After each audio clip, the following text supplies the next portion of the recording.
Hi, my name is Grace Stiltner. I'm from Fort Mill, South Carolina, and I'm a performing arts major with a concentration in voice. So this might sound a little cliche, but ever since I could walk and before I could talk, I have just really been singing more than anything, and my parents really noticed that about me. I remember them telling me I used to dance to Veggie Tales because I enjoyed it so much. And I think from that moment until now, I have noticed that voice has been a passion of mine. And I took lessons in high school, or the choirs that I was in elementary school has really led me up to pursuing it as a major. And I'm really thankful that I did choose voice as a major because for a time I wasn't sure if that's what I wanted to study, but I think I made the right decision. So I'm kind of doing a mix of everything in my recital. You're going to see and hear a little bit of classical in the beginning with an aria from Mozart's opera, Così fan tutte. And then the second one will be a song from a Baroque piece that's written kind of in the style of an aria, but not from an opera. And the next time period I'll be singing from is from the Romantic era. And in the third and fourth sets, you'll have three songs in German, three art songs, or known as Lieder, and then three songs in French, which you can call Mélodie. And what's cool about the French is that they are all coming from the same composer. His name is Gabriel Fauré. Dr. Odom and I, it was just really cool. We ended up noticing a lot of Fauré pieces that I've been working on throughout college. And we were like, okay, why not just stick some of them in my recital? Because they fit with this theme I got going on. So I think he's been really special to me in terms of creating that different sound with the Romantic period, with expression and freedom of tempo and melody. And then after the Romantic period, we get into more modern type music from 19th and 20th centuries. And you still have some art songs, but those will be in English. You have one more aria at the end from an older opera called The Ballad of Baby Doe. And then I did stick a contemporary hymn in the midst of that because hymns have been really special to me from ever since I could remember. I've just been growing up in church singing hymns. And this one in particular, My Father's World, is really special to me because it talks a lot about how the creation echoes they have their praises to echo the creator. And so you'll hear some of that as well. And then the very last set I'll be singing is some musical theater that is near and dear to my heart. And specifically, the one I'm going to close out the recital with is called Think of Me, from one of my favorite musicals of all time. It's The Phantom of the Opera. And I'll get into a little bit later of what that piece means specifically to me. But in a nutshell, that's my whole recital. And yeah, there's going to be 16 songs, so quite a bit.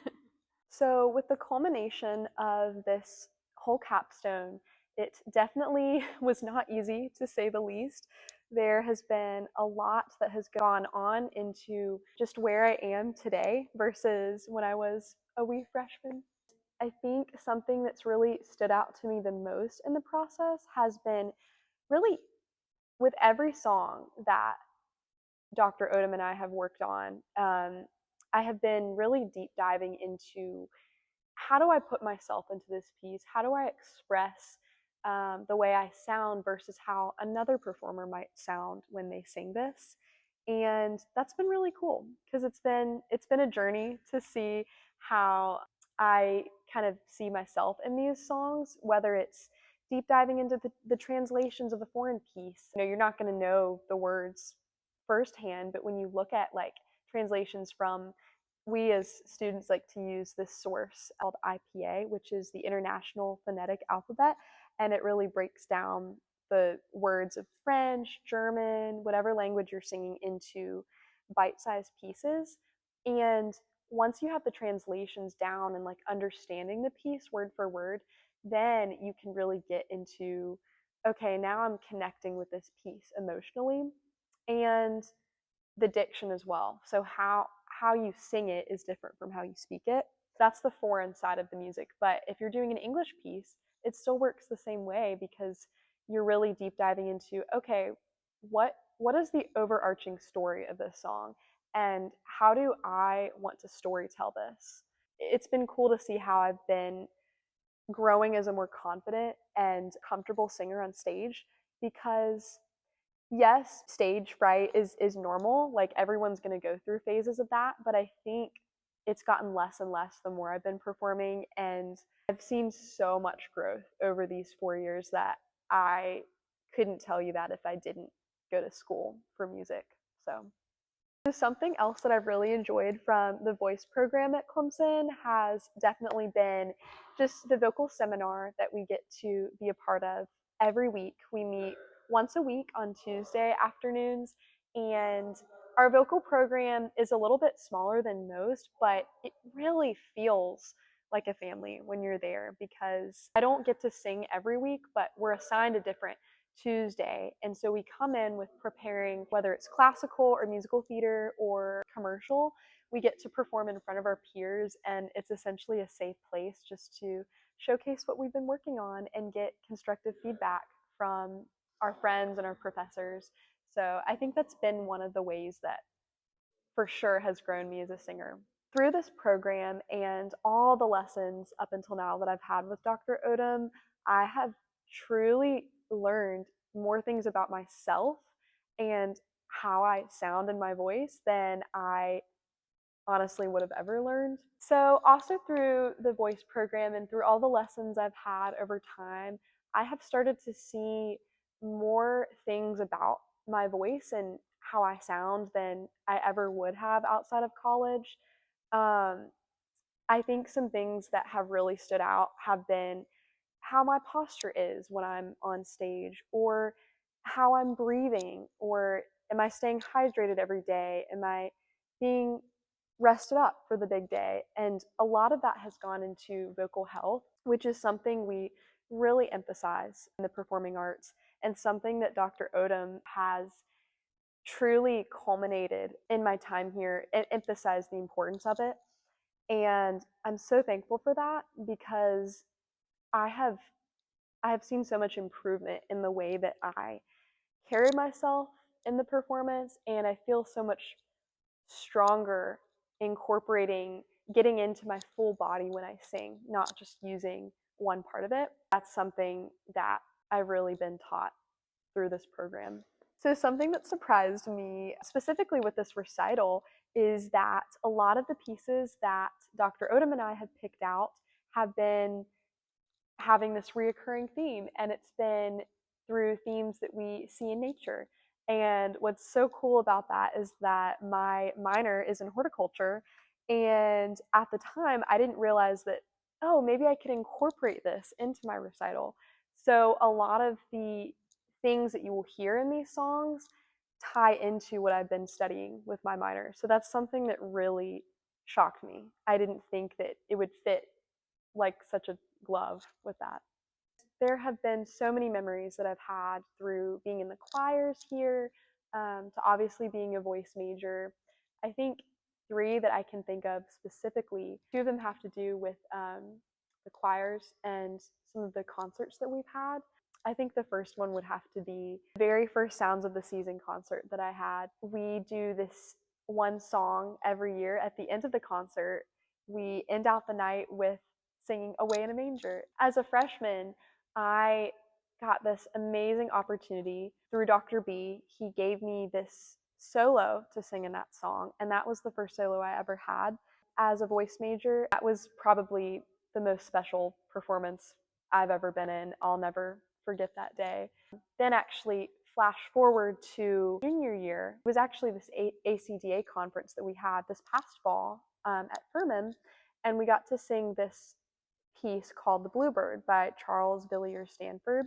In this song, there is a soprano solo that is soaring over these moving vocal parts that it sounds like a bluebird flying over a lake. And Dr. B ended up giving the part to me and Caroline Jeffries, who's another soprano. I'll never forget the day that the final time we ever sang that song, Dr. B gave each of us a little token of his appreciation. It was this tiny little bluebird that represented bird of joy, and he was telling us that we'll always bring joy to him in this piece and that it meant a lot to sing that. Definitely a core memory.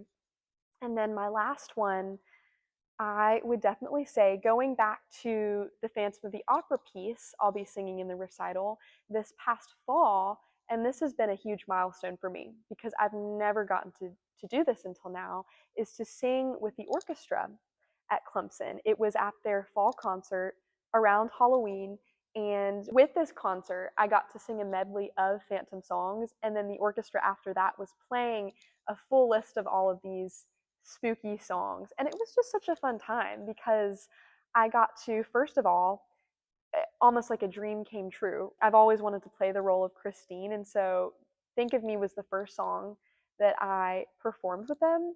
And it was definitely nerve wracking just with having to, that was probably the third time I'd even worked that song with them. It was kind of providential that I was able to get that opportunity because Dr. Odom ended up hearing them practice in the hall one day. It was like a couple weeks before the performance. And she was like, Anna Grace, you have to sing the high parts that Christine sings. And I was like, what? I didn't realize the orchestra was even doing that. Again, it still feels like a dream that I was even able to do that. So yeah, praise God for that opportunity.